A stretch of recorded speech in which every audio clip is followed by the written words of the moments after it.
Hi there, Jeff here from the Wetsuit Centre, talking to you today about the O'Neill Heat hooded winter wetsuit for 2010-2011. 654 wetsuit, and when we say that we mean the thickness of the neoprene on the suit. 6mm on the core area of the suit, which is going to be around your sort of groin and lower part of the suit. And you can sort of see that quite thick on the ankle round there. Then it strategically uses the thinner neoprene where you need more flexibility. So in areas like the upper body is going to be more like 3mm of neoprene. Okay. If you're familiar with the Heat wetsuit, this is actually quite similar.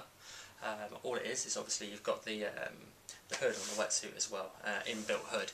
So if that's your cup of tea, if that's something you're looking for to keep your core area warm and keep your head warm, and a chest zip wetsuit, which is different from the normal Heat, then this is where the O'Neill Heat hooded version comes into play. Running through the basic features of the wetsuit, so you know what you get for your money. You've got the lightest neoprene that O'Neill do on the upper half of the suit here. Okay, so you can see there's a lot of flex in the upper body. They use their more standard neoprene on the lower part of the suit, but having said that, there's still a huge amount of flex within the suit. Okay, the more that you pay with wetsuits, the more of the high-grade neoprene that they use. On the top-end suits, you get it the whole way through the suit. On a suit like this, which is kind of more geared toward mid-range, then it's just going to be on the upper body. But having said that, huge amount of flex where you need it, and lower in the body, there's still a good degree of flex within the suit anyway. Okay. Another big feature about the O'Neill Heat is the seams, liquid taped on the outside, which is really good for a suit of this cost. Okay, on the inside the suits are sealed with a normal sewing, okay, and then glued and blind stitched, basically, which means that the suit doesn't have any punch holes going the whole way through because the seams are actually covered with this liquid taping. Really flexible material that moves with the wetsuit, but also great at keeping water out of the seams, which means that no water is going to get through the seams and onto your skin. Okay, so in essence the suit is completely sealed off. Okay, Crypto knee pads, or the Duraflex knee pad material, which is on the knees here, is used by most of the wetsuit manufacturers these days to stop the wetsuit wearing through in the key areas, which is common on the knees, on the knee area of the suit. Okay, minimal panels in the suit as well. They try not to use too many panels of neoprene, but obviously that reduces the amount of seams on the suit, which in turn reduces the amount of water that can potentially get into the suit and gives you more flexibility. Okay, that's common between the Heat, this hooded Heat, and the normal Heat. But having said that, the key difference with this this version of the Heat, the hooded Heat, is obviously the hood and the zip system. Okay, which is why it costs a little bit more money. Okay, the chest zip system is really straightforward. Okay, bit trickier to get in and out of this wetsuit than the normal back zip system. But having said that, that's for a reason. It means that the suit is more effectively sealed to let less water in. Okay, harder to get into, but if it's harder to get into, the more likelihood it is going to be harder for water actually get into the wetsuit as well. The chest zip system then, as you can see, is basically a piece of neoprene sewn over the top of the suit with the hood attached, and basically if any water comes in through the collar or through the side of the chest zip system, it then has these drain holes, which you can see here on the side of the elbow. There should be one at the back as well to let the water out. So essentially this is actually put onto the top of the existing wetsuit, and then if any water does come through, it's not going to come into the suit, it's then going to be funneled out of the drain holes on the suit. Okay? If I pull the little zip system apart here,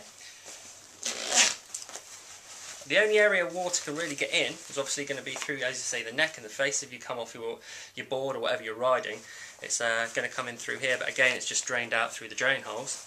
The zip is then strategically sort of placed on a diagonal, what's the word I'm looking for? Diagonal angle, okay, to filter any water out of the suit that does come in, so it will just run down basically. So everything is really thought about with this suit. On the inside, you can see the inside of the suit, which this panel is brought up really, really high around the neck. Okay, so there's no chance of any water coming in, getting into the suit. It's going to be completely sealed off to stop cold water flashes coming in the suit. Okay, and then what you do is you get into this neck panel here, turn it inside out. That's the best way to do it. Slip it on in. Okay, and then you bring it up over your upper body and bring the neck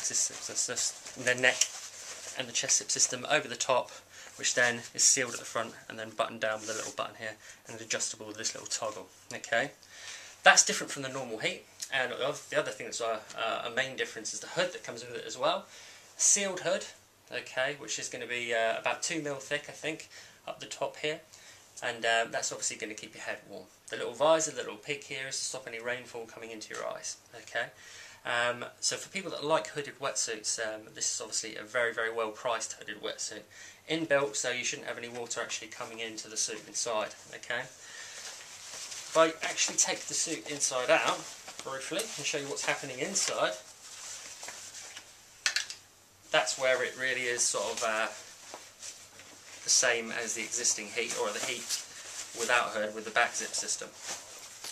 You can see on the inside of the suit you've got this thermal material which is on the chest and on the back, okay, and it's a polypro material which retains heat against your core area, so around your kidneys and around your chest. Okay, any heat that's coming out of your body, instead of losing it through the wetsuit, it's actually retained around your kidneys, around your core area, which is going to make a marked difference in keeping you warm. Okay, another nice little touch is around this panel, they've liquid taped the suit on the inside as well, so that really adds to the hard wearing nature of the suit and makes it much more robust and gives it a longer shelf life, and also stops any water getting in through those seams as well. But it's more about durability than anything. Okay, because I doubt any water is going to get through any of these seams anyway. Okay, so that's a really nice little touch. It's obviously going to give the suit a few more. You're going to get more time out of the suit. You're going to get a few more seasons out of the suit as well. Okay, so that in essence is the O'Neill Heat hooded winter wetsuit for 2010-2011.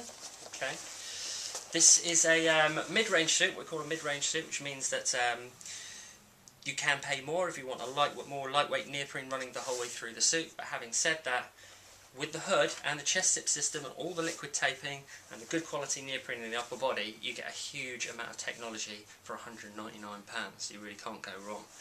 So if you're looking for a suit, it's obviously this thickness, 654. If you're going to be using it, if you feel the cold, in the sort of like in the England and Wales area, then this is going to be a good suit to go for. If you're particularly keen for a hooded suit, then obviously this is a good suit, very well priced. But a suit like this is going to be fantastic for the northern coast as well. So if you're using it in Scotland, if you're using it in the northeast, if you're using it on Ireland, and overseas, Norway, Sweden, places like that, if you're that adventurous, then this suit is going to keep you nice and toasty without breaking the bank. Okay, that's why O'Neill have brought it out, and it really should be a surefire winner for this year for that type of marketplace. So the O'Neill Heat hooded winter wetsuit for 2010-2011 is definitely a good wetsuit to go for those that feel the cold.